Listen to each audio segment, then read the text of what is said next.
My name is Melissa. I'm 36 years old, and I never thought I'd have to protect my inheritance from my own family. When my grandmother Eleanor died, she left me substantial assets. At our family meeting last month, my parents casually announced they'd use it all to bail out my brother's gambling debts. They had no idea I'd already transferred everything to a trust fund they couldn't touch. Their faces when I told them? Priceless. Before I continue my story, I'd love to know where you're watching from.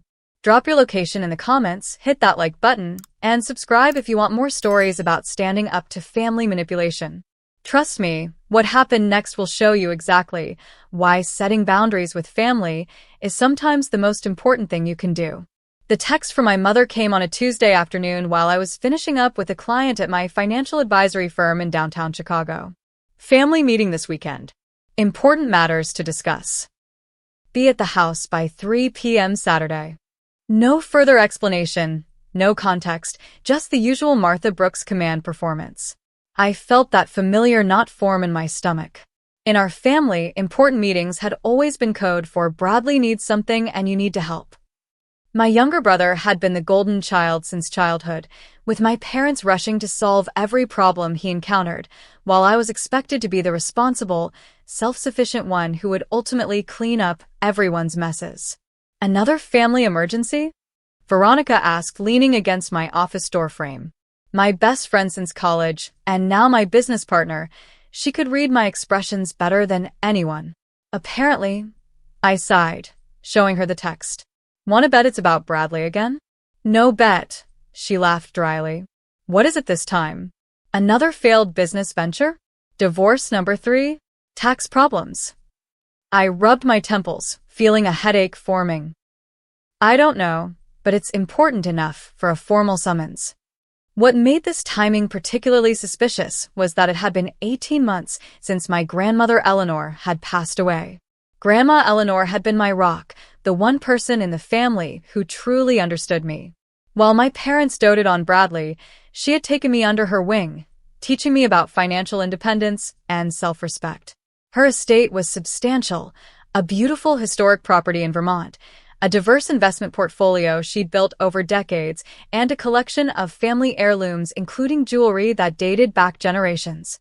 The inheritance process had been slow, partly due to the complexity of her estate and partly because of some unusual stipulations in her will.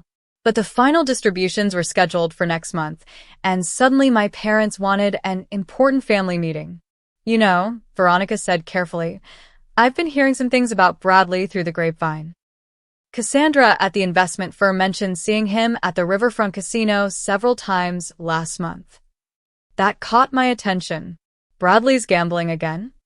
Veronica nodded.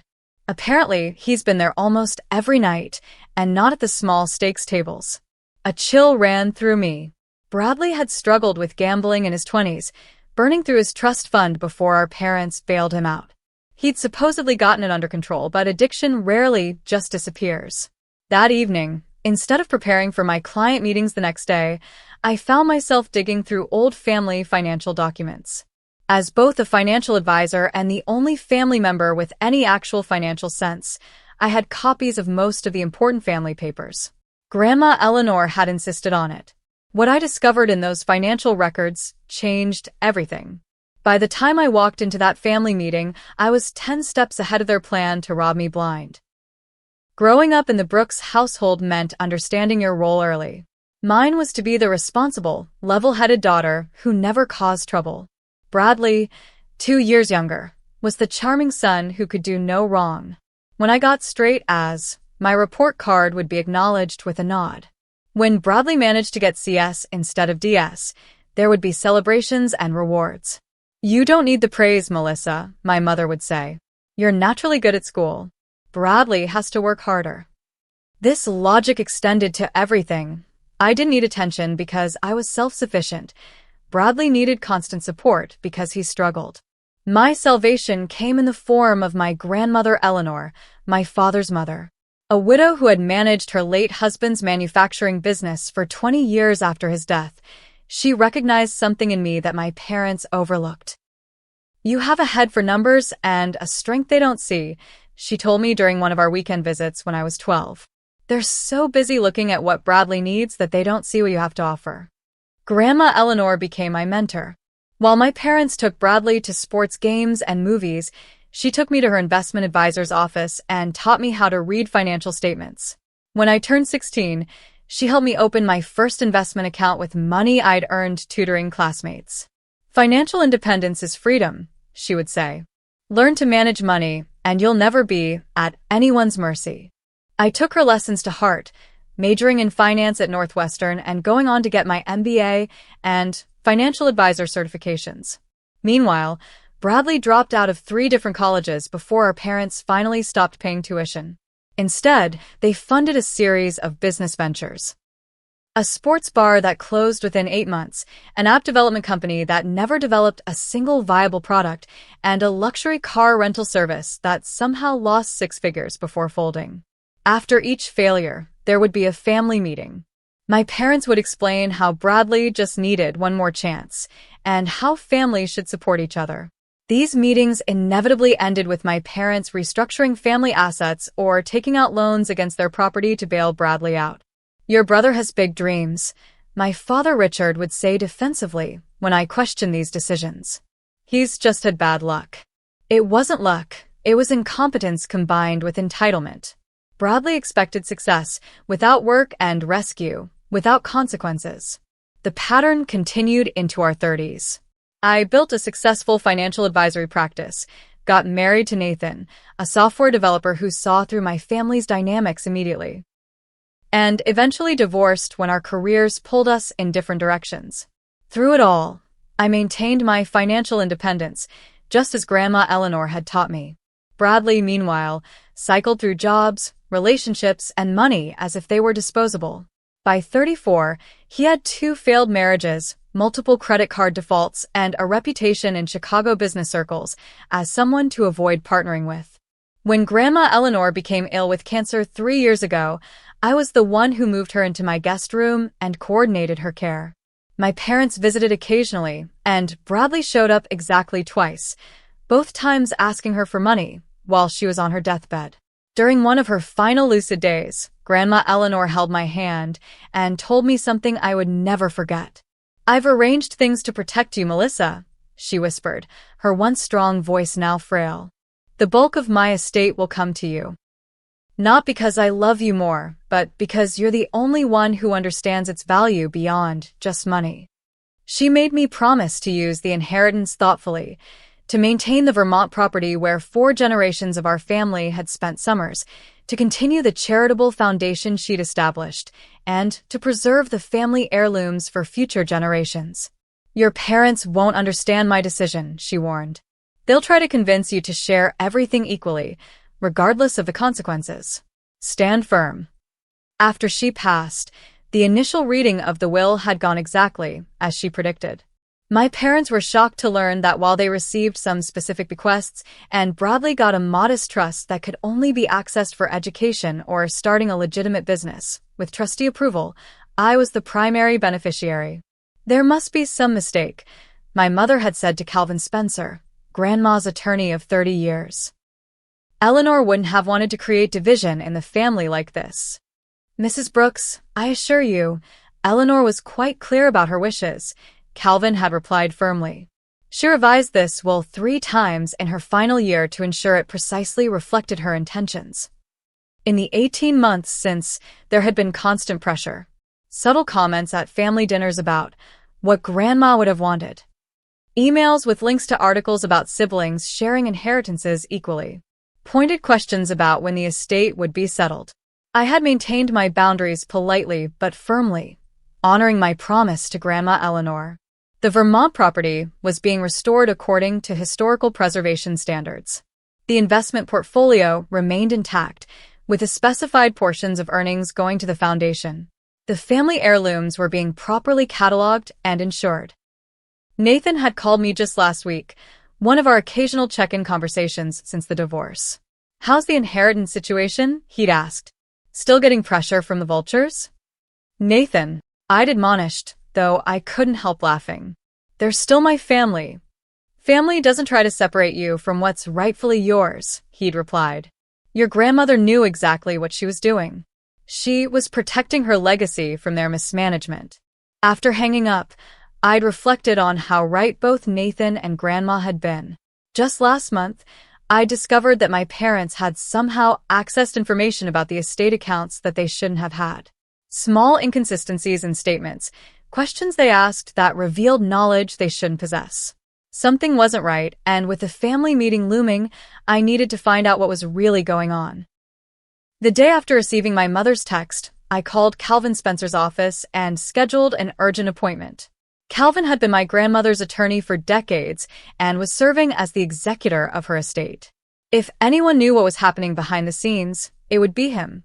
His office was in one of Chicago's historic buildings, all polished wood and leather furniture that had been there since the firm was founded in the 1890s. Calvin, now in his 70s with silver hair and sharp blue eyes, welcomed me with a concerned expression. "Melissa, I was actually about to call you," he said after his secretary had brought us coffee. "There have been some unusual inquiries about your grandmother's estate." "From my parents?" I asked, though I already knew the answer. He nodded. "Your father has requested copies of all account statements and property deeds. He claimed you had asked him to review everything before final distribution." "Which I absolutely did not," I clarified. "I assumed as much, which is why I didn't provide the documents." Calvin opened a folder on his desk. "However, I've noticed some concerning account activity that I wanted to discuss with you." He showed me records indicating that someone had attempted to access the investment accounts using the secondary password that had been established during Grandma's illness. There were also inquiries to the Vermont Property Management Company about appraisal values and potential selling procedures. "I don't understand," I said, though a sinking feeling in my stomach suggested I did. "Why would anyone be looking into selling the property?" "Grandma specifically wanted it kept in the family." Calvin looked uncomfortable. "Your father mentioned something about family financial restructuring that would be more beneficial given current circumstances. He implied this was being discussed with all parties." "This is the first I'm hearing of it," I said, my voice tight. "What current circumstances is he referring to?" Calvin hesitated. "It's not my place to speculate, but he did mention significant family obligations that needed to be addressed before the inheritance distribution." "Bradley," I said flatly. "This is about Bradley." Calvin didn't confirm or deny, maintaining his professional discretion, but his expression told me everything. I thanked him for his vigilance and asked him to continue preventing unauthorized access to the estate. Then I made my next stop, the office of Dennis Watkins, the family accountant who had managed both my parents' and Bradley's finances for years. Dennis was less discreet than Calvin after I pressed him about recent activities. "Look, I'm caught in the middle here," he said nervously, straightening papers on his desk. "Your parents asked me not to discuss this with you until after your family meeting." "Dennis, these are my grandmother's assets we're talking about. I have a right to know if something's going on." He sighed heavily. "Bradley's in trouble, Melissa. Serious trouble. Gambling debts." I guessed. Dennis looked surprised. "You knew?" I suspected. "How much?" "Over $300,000. To some very unpleasant creditors." He lowered his voice. "People who don't just send collection notices, if you understand what I mean." The amount staggered me. "And let me guess, my parents want to use my inheritance to bail him out." Again. Dennis's uncomfortable expression confirmed it. "They've asked me to prepare financial projections for using the most liquid assets from the estate to clear his debts immediately after distribution." "Which assets exactly?" He reluctantly showed me their plan: liquidate the investment portfolio, take a mortgage against the Vermont property, and sell the most valuable pieces of the jewelry collection. Essentially, they planned to dismantle everything Grandma Eleanor had specifically wanted preserved. "Have they done this before?" I asked. "Used family assets to pay off Bradley's debts without telling me?" Dennis looked even more uncomfortable. "Your parents refinanced their home twice to cover Bradley's previous gambling losses. And 3 years ago, they sold some of your grandfather's coin collection that was supposed to be held in trust for both you and Bradley. That collection had been promised to us since childhood. I'd never received my portion and had assumed it was still in storage." After leaving Dennis's office, I went straight to my parents' house, knowing they'd be out at their weekly bridge game.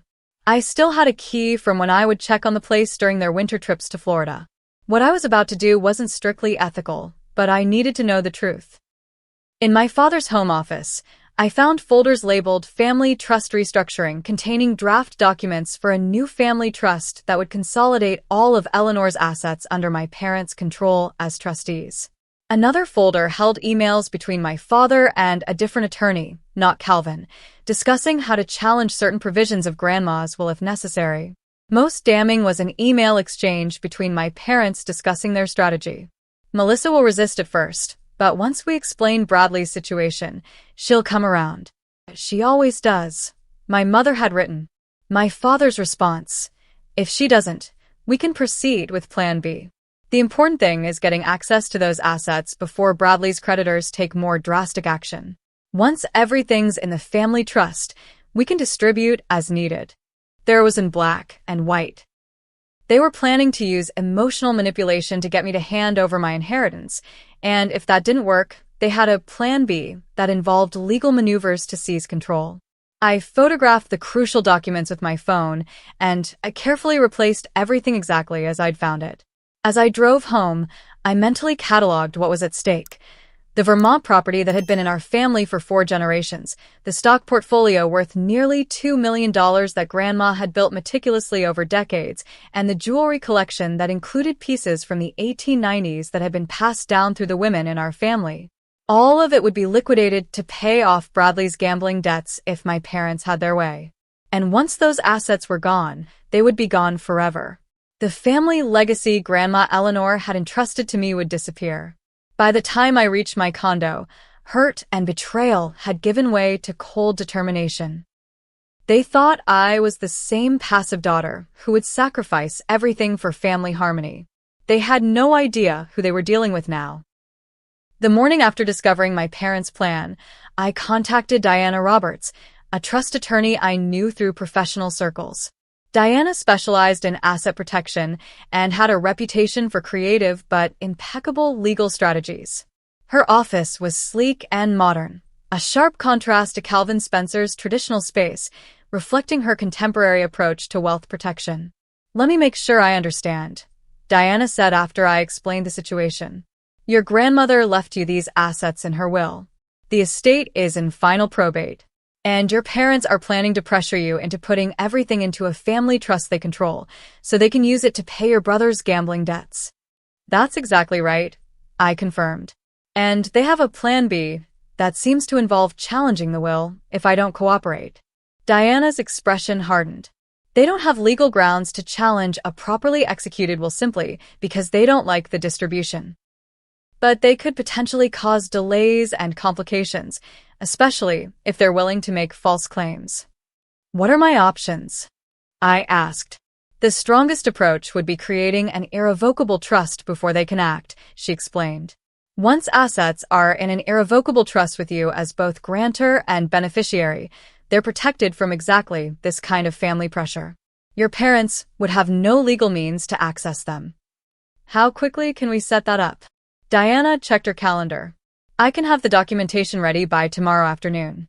But we'll need to move fast to transfer the assets before your family meeting." "When is it scheduled?" "Saturday at 3. That gives us 3 days. It's tight but doable." She began taking detailed notes. "We'll need to contact Calvin Spencer immediately to coordinate." What followed was a whirlwind of activity. Diana drafted the trust documents while I worked with Calvin to prepare for the asset transfers.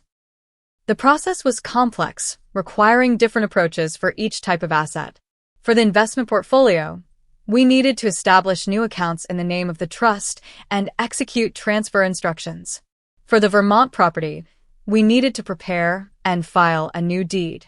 For the jewelry collection and other physical assets, we needed to document their transfer to the trust's ownership. Thursday evening, I was at Diana's office signing the final trust documents when my phone rang.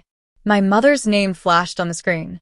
"Don't answer," Diana advised, sliding another document toward me for signature.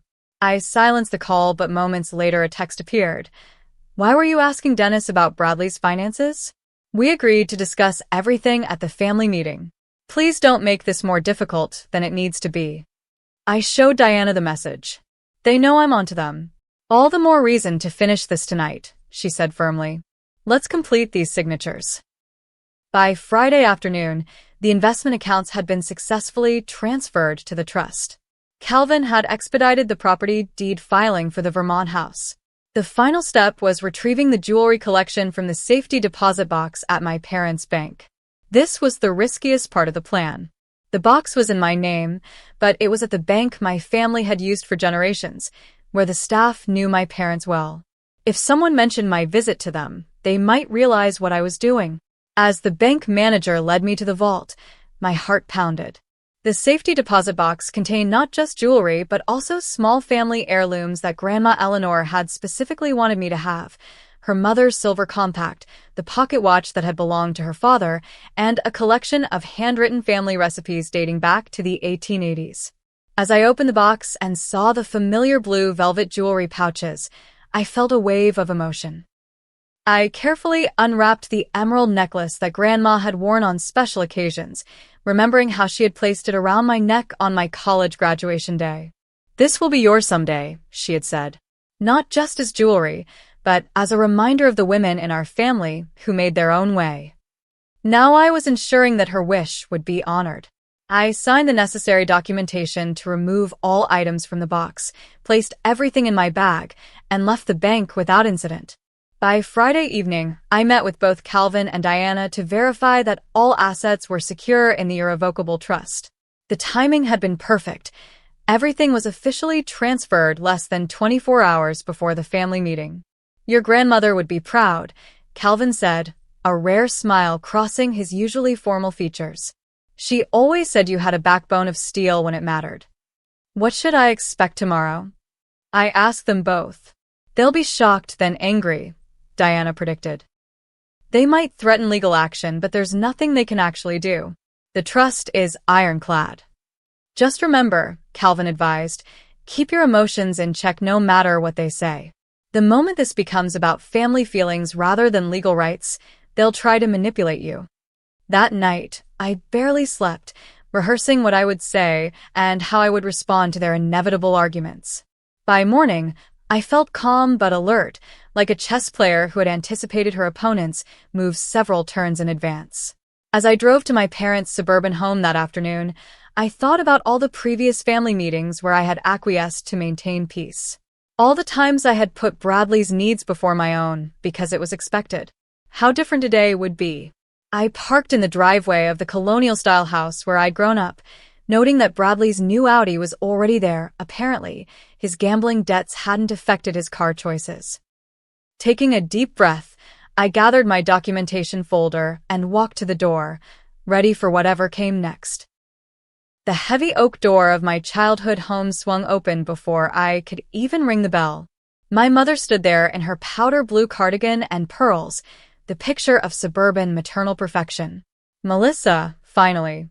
Everyone's waiting in the living room, she said, her voice carrying that artificial cheerfulness she used when orchestrating one of her scenarios. She hugged me briefly, the scent of her Chanel No. 5 bringing back a flood of memories, not all of them pleasant. The living room was arranged like a stage set. My father occupied his usual leather armchair, reading glasses perched on his nose as he reviewed some documents. Bradley slouched on the sofa, his expression a mix of anxiety and entitlement. He barely looked up when I entered. Drink, my father offered, gesturing to the cocktail cart where he'd already prepared his standard Saturday scotch. Just water, thanks, I replied, choosing the armchair furthest from Bradley. I needed a clear head for what was coming. After a few minutes of my mother's forced small talk about neighborhood gossip and the weather, my father cleared his throat, the traditional signal that the real meeting was about to begin. Melissa, we've asked you here today to discuss an important family matter, he began, his voice taking on the authoritative tone he'd used throughout my childhood. As you know, family has always been our highest priority in this house. I nodded but said nothing, allowing him to continue. We've faced challenges before, and we've always overcome them by supporting each other, he continued, glancing at my mother, who nodded encouragingly. That's what families do, They stand together during difficult times. Richard, just tell her. My mother interjected with feigned impatience. Melissa understands family loyalty. My father adjusted his glasses. Your brother has experienced some financial setbacks recently. Bradley shifted uncomfortably on the sofa, but remained silent. The nature of these setbacks isn't important, my father continued. What matters is finding a solution that works for everyone. I think the nature of the setbacks is very important, I said quietly. My mother shot me a warning look before jumping in. Bradley has had some gambling issues resurface. But he's getting help now, aren't you, Bradley? Bradley nodded without making eye contact. Yeah, I'm going to meetings and stuff. The immediate concern, my father pressed on, is addressing certain financial obligations that have become rather urgent. You mean his gambling debts, I stated flatly. My father frowned at my directness. As I was saying, with your grandmother's estate finally being distributed next month, we've worked out an arrangement that makes the most sense for the family as a whole. He slid a folder across the coffee table toward me. We're establishing a new family trust that will consolidate all of Eleanor's assets. Your mother and I will serve as trustees, ensuring everything is managed properly for everyone's benefit. The first priority, my mother added smoothly, would be resolving Bradley's current situation. But ultimately, everything would still be family property. It's what your grandmother would have wanted. I didn't touch the folder. Is it? My father continued, as if I hadn't spoken. Calvin Spencer has been less than cooperative with our requests, which has been disappointing. But our attorney assures us this new arrangement is legally sound. We just need your signature on these documents. He pulled out a pen and held it out to me expectantly. The silence stretched as I made no move to take it. Bradley finally looked up, his expression darkening. Just sign the papers, Melissa. Don't make this a bigger deal than it needs to be. Still, I said nothing. Perhaps you don't understand the severity of the situation, my mother said, her voice taking on an edge. Bradley owes some very dangerous people. This isn't just about money. How much? I asked. My parents exchanged glances. $327,000, my father finally admitted. Plus another $80,000 to the IRS, my mother added reluctantly. And the loan from Uncle Frank, Bradley muttered. So, over $400,000 in total, I summarized. Which you plan to pay using my inheritance. The family's assets, my father corrected sharply. Eleanor's estate belongs to the family. Actually, it doesn't, I replied calmly. Grandma Eleanor was very specific about her wishes. The Vermont property is to be preserved for future generations. The investment portfolio is to continue funding her foundation. The family heirlooms are to be protected, not sold. Those were general sentiments, not legal requirements, my mother dismissed. The will gives you technical ownership, but Eleanor always intended these assets to benefit the entire family. And bailing out Bradley's gambling debts benefits the family how, exactly? I asked. Bradley slammed his hand on the coffee table. For God's sake, Melissa. They're trying to keep me from getting my legs broken, or worse. Is that what you want? To see your brother hurt, because you're being selfish. That's enough, my father said sharply, though it wasn't clear whether he was addressing me or Bradley. He took a deep breath and tried a different approach. Melissa, we understand this isn't ideal, but it's temporary. Once Bradley gets back on his feet, the trust will still hold all the assets for everyone's future benefit. We've helped you plenty over the years, my mother added, though we all knew that wasn't true. Now it's your turn to help your brother. I looked at each of their faces. My father's stern confidence, my mother's manipulative concern, Bradley's desperate entitlement. They were so certain of how this would play out, so sure that I would eventually give in, as I always had before. I think there's something you should know about grandmother's inheritance, I said finally. As of yesterday, I continued, meeting each of their gazes steadily. All assets from Grandma Eleanor's estate have been transferred to an irrevocable trust with me as both grantor and beneficiary. The Vermont property, the investment portfolio, and all the family heirlooms are now legally protected. None of you can touch them. The silence that followed was absolute. My mother's mouth opened and closed without sound. My father's face flushed a dangerous shade of red. Bradley stared at me as if I'd suddenly started speaking a foreign language. That's not possible, my father finally said. The estate is still in probate. Final probate, I corrected. Calvin expedited the last distributions at my request, and Diana Roberts helped me establish the trust immediately afterward. Diana Roberts? My mother repeated. You went behind our backs to another attorney? Just like you went behind my back to another attorney to try to challenge Grandma's will, I countered. Yes, I know about Plan B. My father's expression confirmed everything. You had no right to do this. I had every right, I replied. They're my assets to protect, and that's exactly what Grandma Eleanor wanted me to do. Bradley suddenly sprang to his feet, his face contorted with rage. You selfish bitch. Do you have any idea what these people will do to me if I don't pay? Bradley, my mother gasped, though whether she was shocked by his language or the confirmation of the danger, I couldn't tell. You've always been like this, he continued, pacing now. Always thinking you're better than everyone. Always judging me. The perfect daughter with her perfect career who never needed help from anyone. That's not true, I said. I worked for everything I have. The difference is that I don't expect others to bail me out when I make bad decisions. My mother rose and came to sit beside me, taking my hand in hers. Her voice became soft, cajoling, the tone she had always used to get her way. Melissa, darling, I understand you're upset that we didn't discuss this with you earlier. That was our mistake. But surely you can see that Bradley's life is potentially in danger. As a family, we need to protect each other. I gently but firmly removed my hand from hers.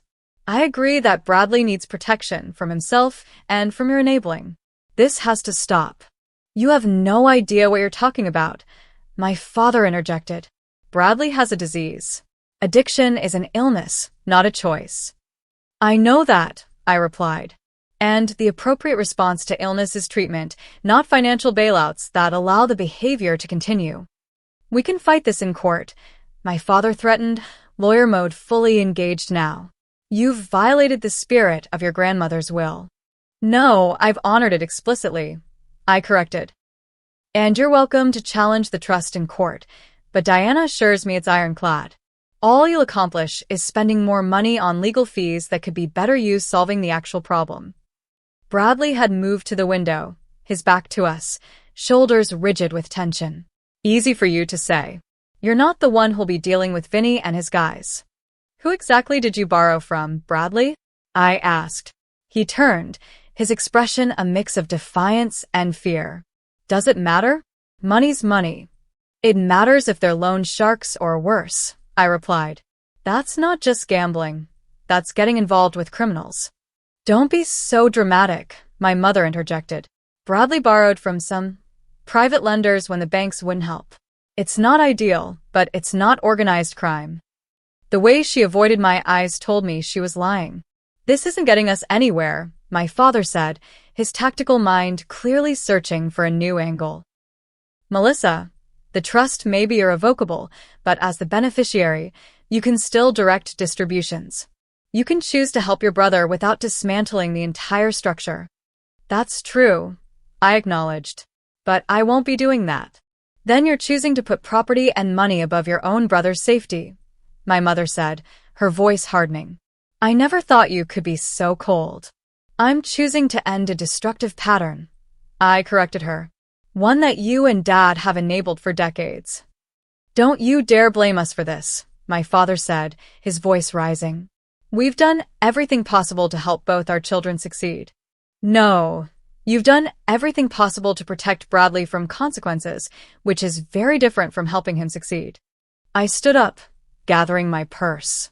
I'm not going to participate in this cycle anymore. If you walk out that door, my mother said, her voice trembling with either genuine emotion or theatrical effect, you're turning your back on this family. I'm not turning my back on anyone, I replied.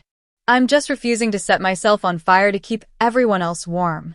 We'll contest the trust, my father called as I reached the doorway. We'll claim undue influence, mental incapacity on Eleanor's part, anything we can. You'll be tied up in court for years. I turned back. And how exactly will that help Bradley with his immediate debt problem? Because those private lenders don't typically wait for family court disputes to be resolved. That silenced him momentarily. "This isn't over," Bradley said, his voice low and threatening. "You think you're so smart, but you have no idea what you're doing." I looked at each of them one last time. These people who were supposed to be my support system but had instead tried to manipulate and use me throughout my life. "I know exactly what I'm doing," I said quietly. For the first time, I'm honoring Grandma Eleanor's wishes and my own boundaries at the same time. As I walked to my car, I could hear Bradley shouting obscenities from the doorway. My mother called my name repeatedly, her voice shifting from anger to pleading. My father remained silent, which was somehow more unsettling than their emotional outbursts. Once inside my car, the composure I had maintained throughout the confrontation finally cracked. My hands shook as I gripped the steering wheel, and tears blurred my vision. I had anticipated their reactions logically, but the emotional reality of standing against my entire family hit me with unexpected force. I drove to a nearby park, parked in a secluded spot, and finally allowed myself to cry for the family I wished I had, for the grandmother who had tried to protect me, and for the brother who might never find his way to recovery. As I sat there trying to collect myself, my phone rang with an unknown number. Thinking it might be Diana with updates, I answered. "Melissa? It's Thomas. Thomas Brooks. Your uncle." My father's estranged brother, whom I hadn't seen in over 15 years. How did he even have my number? "Uncle Thomas?" I said, confused. "How did you?" "Calvin Spencer contacted me," he interrupted. "He thought I might have information that could help you understand what's really going on with your parents and Bradley. We need to talk in person. There's more to this situation than you know." I met Uncle Thomas the next morning at a quiet cafe downtown. I barely recognized him. The last time I'd seen him was at a family funeral when I was in college. Now in his late 60s, he had the same Brooks family features as my father, but with deeper laugh lines and gentler eyes. "You look like Eleanor," he said as I sat down. "She would be proud of what you did yesterday." "You know about that already?" He smiled wryly. "Richard called me in a rage last night. Apparently, I'm still his go-to when he needs to vent about family betrayals. Ironic, given our history." I vaguely remembered childhood whispers about Uncle Thomas being cut off from the family after some business disagreement with my father. "Calvin said you have information about my parents and Bradley?" Thomas nodded gravely. "Your parents aren't just trying to bail out Bradley this time. They're trying to save themselves." Over the next hour, Thomas revealed a financial history I'd never suspected. My parents had been covering Bradley's gambling debts for over a decade, far longer and more extensively than I'd realized. What had started as paying off a few $1,000s in college had escalated to hundreds of thousands by the time Bradley was in his 30s. "The first major crisis was 8 years ago," Thomas explained. "Bradley owed almost $200,000 to some serious people. Your parents remortgaged their house and liquidated most of their retirement accounts to cover it." "I had no idea," I admitted. "They were too proud to let anyone know, especially you. Richard always resented how easily financial success came to you while Bradley struggled." The next bombshell was even more shocking. My parents were essentially broke. Between Bradley's debts, bad investments of their own, and their determination to maintain appearances, they had depleted nearly all their assets. "The family home has 2 mortgages against it now," Thomas said.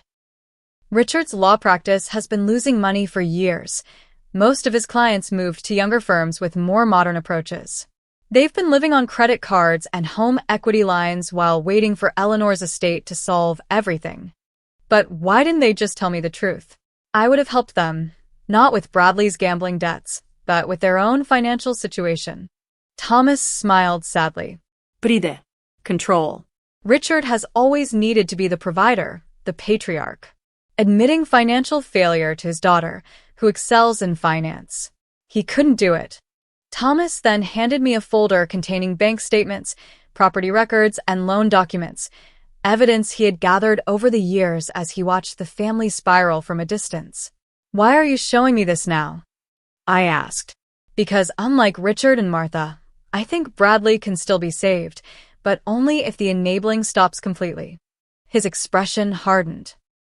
And because Eleanor asked me to keep an eye on things if anything happened to her. She knew they might try to use her estate to bail everyone out one last time.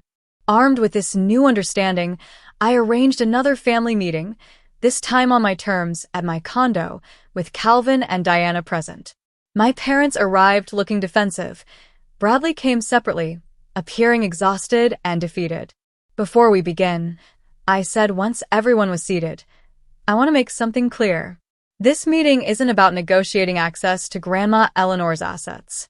The trust is established and will remain intact. We're here to discuss how to actually solve the problems we're facing, not just put a temporary financial bandage on them. My father started to object, but my mother placed a restraining hand on his arm. I've spoken with Uncle Thomas, I continued. I know about the remortgaged house, the depleted retirement accounts, and the extent of Bradley's debts over the years. My parents exchanged alarmed glances. Thomas had no right to share private family matters, my father began. Like you had no right to try to seize control of my inheritance? I countered. We're past privacy concerns now. This is about survival, Bradley's literal safety, your financial security, and the preservation of Grandma's legacy. I turned to my brother. Bradley, I need you to be completely honest. What's the full extent of your current debts, and who exactly do you owe? Bradley looked at our parents, who nodded resignedly. Finally dropping the facade, he detailed gambling debts totaling nearly $450,000, spread across casinos, credit cards, and yes, loan sharks with connections to organized crime in Chicago. They've given me until the end of the month, he admitted, his voice hollow. After that, they start taking collateral, which could be anything from breaking my legs to forcing me to do things for them to work off the debt. And your gambling addiction? Are you genuinely seeking treatment? Bradley stared at his hands. I've been to 2 Gamblers Anonymous meetings. It's harder than I thought it would be. Admitting I can't control it, I turned to my parents. And your financial situation? No more half-truths. With obvious reluctance, they confirmed what Thomas had told me. They had less than $20,000 in savings, massive mortgage debt, and credit card balances that kept them awake at night. My father's law practice was barely covering its overhead. They had been counting on Eleanor's estate to solve everything at once. Here's what's going to happen, I said after everyone had finally laid their cards on the table. I'm not going to dismantle Grandma's legacy to enable more destructive behavior. But I'm also not going to abandon my family.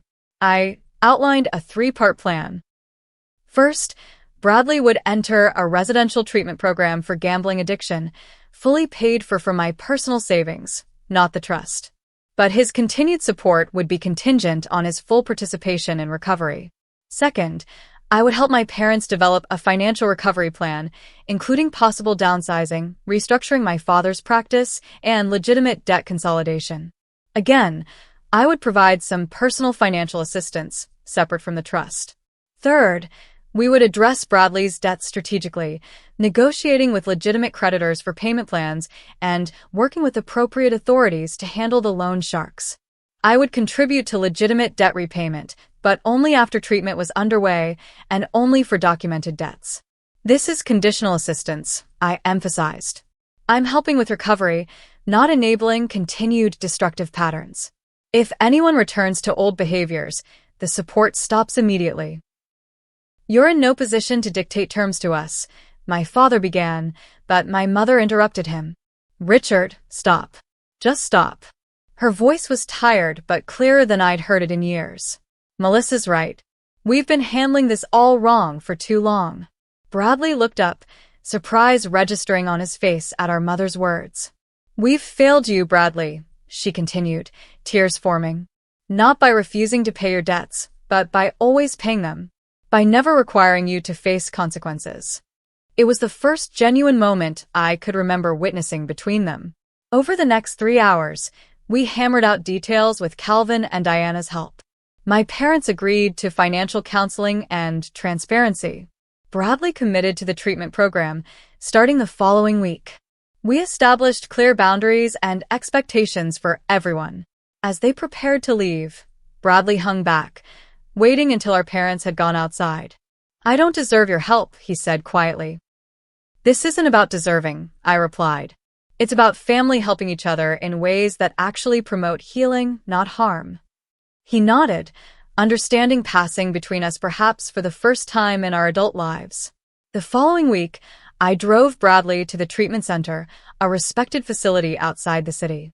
As we pulled up to the entrance, he turned to me. "I'm terrified," he admitted. "That's good," I told him. "Fear means you're finally taking this seriously. What if I fail again?"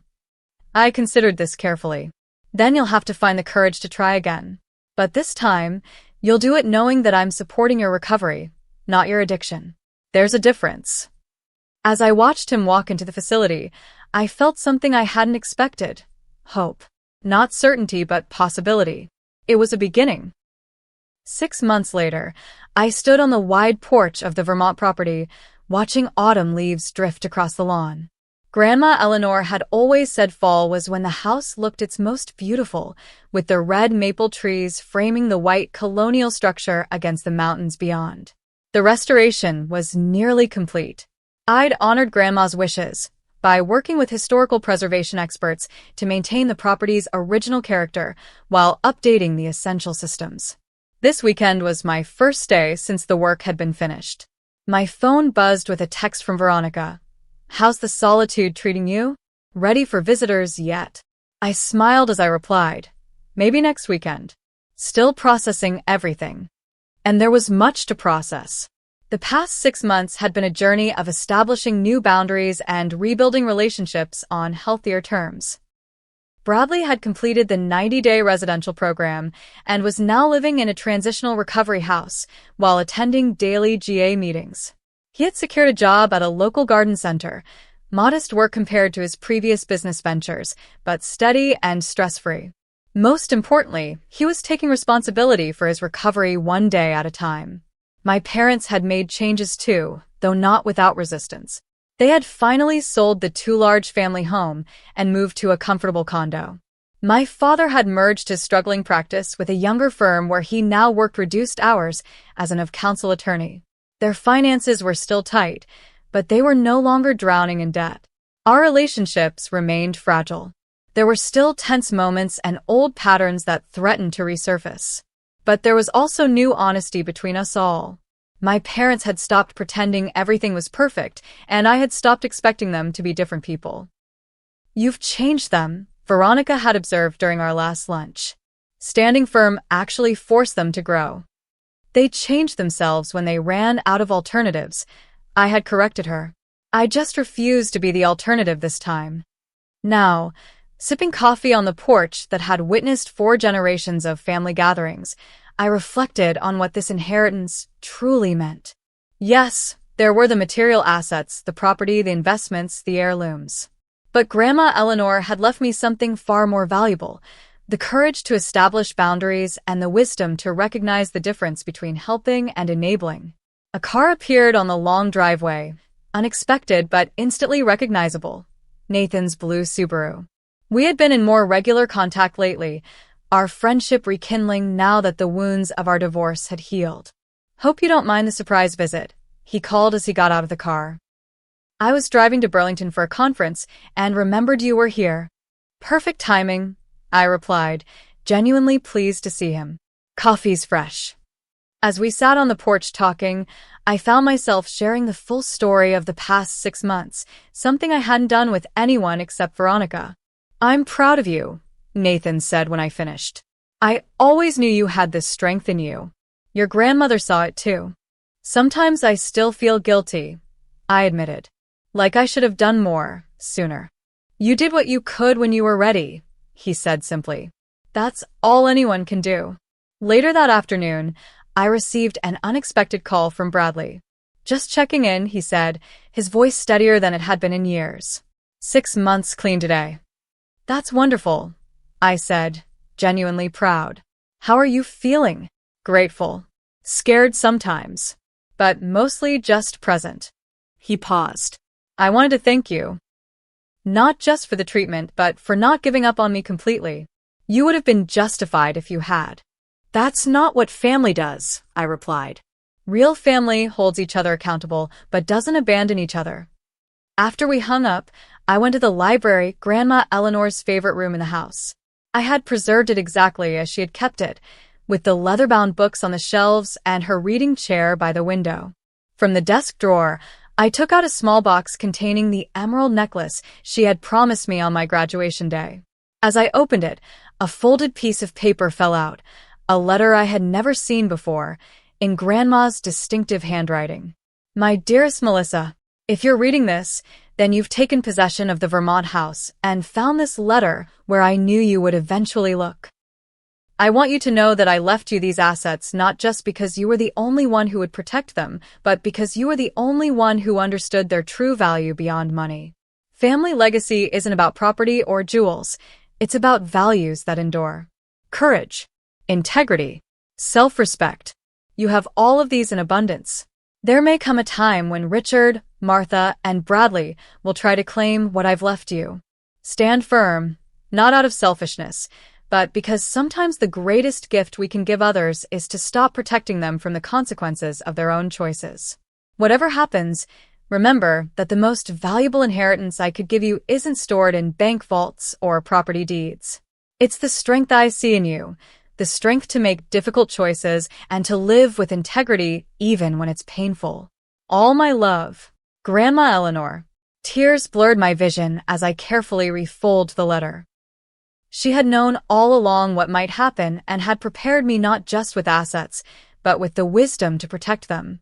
That evening, I hosted a small dinner at the house. My parents, Bradley, Nathan, Veronica, and Uncle Thomas.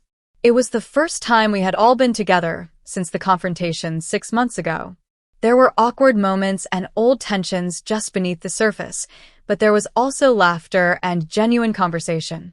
As we sat around the dining table that had hosted Brooks' family gatherings for generations, I realized that this imperfect, complicated, evolving relationship was also part of my inheritance. Not just the property and assets Grandma Eleanor had legally left me, but the family she had always hoped we could become. Some inheritances aren't stored in bank vaults or property deeds. The most valuable things my grandmother left me were her courage and self-respect. And those are things nobody could ever take away. What would you have done in my situation? Would you have protected your inheritance or shared it with family despite their intentions? Share your thoughts in the comments below. If you enjoyed this story about standing up for yourself while balancing family loyalty, please like and subscribe for more real-life experiences. And remember, sometimes the most valuable inheritance isn't measured in dollars, it's measured in self-worth and courage. Thank you for watching, and may you find the strength to set boundaries in your own relationships when needed.